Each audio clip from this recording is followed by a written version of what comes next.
গতকালকে আপনাদেরকে জানানো হয়েছে যে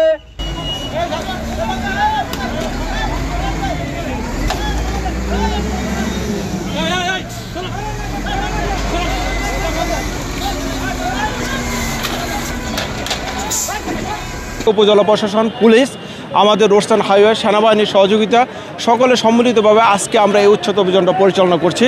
আমাদের ডিস্ট্রিক্ট থেকে হলো যে আমাদের দুজন ম্যাজিস্ট্রেট এসেছে এবং আমাদের এডিশনাল এসপি মহোদয় এসেছে। তো ওনাদের যৌথ সহযোগিতা নিয়ে আমরা এই উচ্ছেদ অভিযানটা সাভারে হেমায়তপুরে পরিচালনা করছি। আপনারা জানেন ইতিপূর্বে আমরা কয়েকবার এই উচ্ছেদ অভিযান পরিচালনা করে আসছিলাম।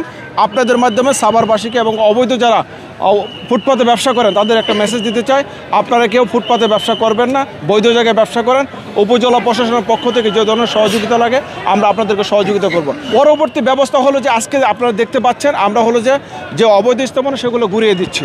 আইনের যে সর্বোচ্চ প্রয়োগ, আগামী দিনে যদি কেউ স্পর্ধা দেখায় তাহলে আমরা অর্থদণ্ড এবং কারাদণ্ড দুটাই দিতে হয়তো বাধ্য করব।